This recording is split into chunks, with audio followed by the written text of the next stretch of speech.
রবিবার বাংলার গর্ব মমতা এই কর্মসূচির সূচনা করলেন গোঘাট বিধায়ক মানস মজুমদার। তিনি একটি সাংবাদিক বৈঠকের মাধ্যমে গোঘাটে এই কর্মসূচির সূচনা করেন।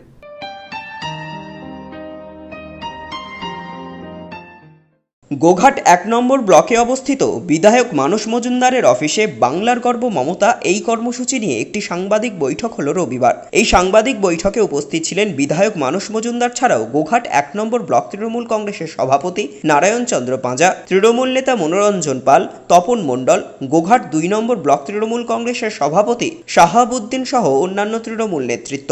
জলযোগে যোগাযোগ এই শিরোনামকে সামনে রেখে সাংবাদিক বৈঠক করেন বিধায়ক মানস মজুমদার। তিনি বলেন, মমতা বন্দ্যোপাধ্যায়ের একনিষ্ঠ সৈনিক হিসাবে এই কর্মসূচিকে সফল করা হচ্ছে। মমতা কেন বাংলার গর্ব সেই বিষয়ে ব্যাখ্যা করেন মানসবাবু। এই বিষয়ে তিনি ঠিক কি বললেন শুনে নেব। মুখ্যমন্ত্রী দাঁড়িয়ে বলছেন, তারপরে কোথাও কোথাও ঘুরছে এবং আপনি মেইনলি বলছেন কোতলপুর রাস্তাটা। তো কোতলপুর মেইনলি কোতলপুর রাস্তাটা, কোতলপুর থেকে তারকেশ্বর গড়ার পর্যন্ত যেহেতু আরামবাগ সাবডিভিশন আপনি বলছেন, আমরা এর আগেও আমাদের যিনি অবজারভার আছেন পৌরমন্ত্রী ফিরালাকি তাকেও বলেছি, মুখ্যমন্ত্রীকেও ভাবিয়েছি, আর আমরা ভাবিয়েছি বলে কিন্তু এটা বারবার মুখ্যমন্ত্রী আরো বেশি করে বলেন। একটা জিনিস দেখবেন আপনি এই পঞ্চায়েত স্তরে ভিডিও লেভেলে প্রতিটি বাড়িতে নির্মল বাংলা কি করে হচ্ছে 10 সালে একটা এনজিও সার্ভে করেছিল, পার্টি অফিসে বসে আর চায়ের দোকানে বসে সার্ভে করেছিল যে কাদের কাদের বাড়িতে পায়খানা করা হবে। তখনকার সময় যারা ছিলেন তারা যাদেরকে তাদের নাম দিয়েছে, সেই লিস্ট অনুযায়ী কিন্তু নির্মল বাংলা, নির্মল হুগলি, কিন্তু সেই লিস্টের বাইরে যা ছিল প্রত্যেকটা পঞ্চায়েতে হাজার হাজার বাড়ি, তাদের কিন্তু বাড়ি পায়খানা নেই।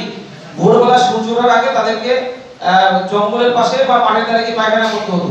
তো এটা আমরা দিদিকে বলো কর্মসূচি থেকে আরো বেশি করে উপলব্ধি করেছি, এবং উপলব্ধি করার পরে আমি দিদিকে যখন বুঝিয়ে বলতে পেরেছিলাম যে দিদি এই লিস্ট অনুযায়ী নির্মল, কিন্তু তার বাইরে লিস্টের বাইরে সেগুলো কিন্তু নির্মল নয়। দিদি সরাসরি বলেছিল তুই লিস্ট করে আমাকে দে, আমি সব পায়খানা ঘর করিয়ে দেবো। পরবর্তী সময় আমার একটা বক্তব্যের পরিপ্রেক্ষিতে সারা বাংলা কিন্তু সেই নির্দেশিকা নেমেছে যে যত পায়খানা ঘর নেই যে বাড়িতে তাদের সবার লিস্ট জমা করে তোমরা জেলায় পাঠাও, এবং সেই অনুযায়ী এই মুহূর্তে গোঘাট ১ নম্বর ব্লকে প্রায় ৫,০০০ উপরে, প্রায় ৬,০০০ কাছাকাছি বাড়ি এই নির্মল বাংলায় বাড়ি পায়খানা ঘর, সেটা হওয়ার জন্য লোডিং কমপ্লিট হয়ে গেছে।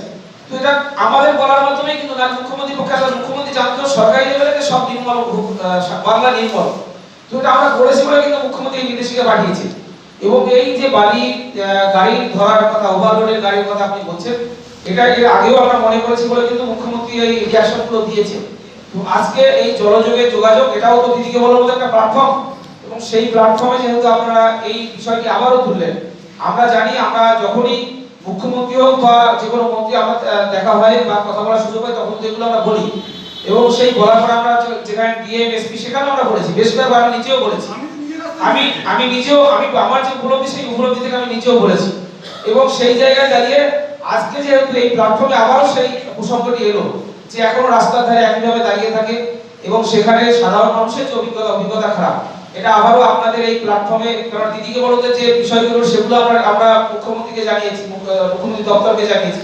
তো আজকে যোগাযোগ এই প্ল্যাটফর্মে এই দাবিটা যেহেতু আবার এলো, এই সমস্যাটা যেহেতু আবার এলো, এই সমস্যাটা জ্বলন্ত সমস্যা, এটা আবারও আমরা মুখ্যমন্ত্রীকে জানাবো যে আপনি বলার পরেও আমরা বারবার চেষ্টা করার পরেও এখনো সমস্যাটা এই অর্থে এখানে দাঁড়িয়ে আছে।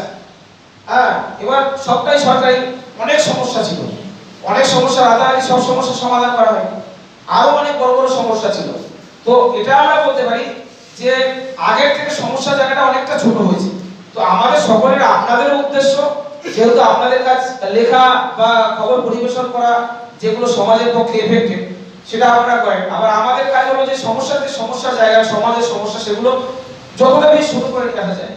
তো আপনাদের বলার মাধ্যমে হোক বা আমাদের বলার মাধ্যমে এই সমস্যা জায়গা যতটা ছোট করে নিয়ে আসা যায়, এই সমস্যার সমাধান করা যায়। এর আগেও ডিএমএসপি কে বলেছি, আবারও বলবো, এবং শেষ পর্যায়ে মুখ্যমন্ত্রীকে আগেও বলেছি, আবারও মুখ্যমন্ত্রীকে বলবো যে আপনি বারবার বলার পরেও কিন্তু সমস্যার এই জায়গায় থেকে যাচ্ছে। সবটাই মুখ্যমন্ত্রী, আমি আগেও বলেছি, আগেও মুখ্যমন্ত্রীকে বলেছি, আবারও বলবো যে সমস্যার জট এখানে, এটা সমাধানের জন্য এটা হওয়া দরকার। এবং অনেক সময় তার আইএস আইপিএস লেভেলের বক্তব্য, অনেক সময় আমরা যারা জনপ্রতিনিধি আমাদের বক্তব্য তিনি শোনেন, এবং শোনেন বলেই দেখুন এত কাজ কিন্তু এত কম সময়ের মধ্যে হয়েছে।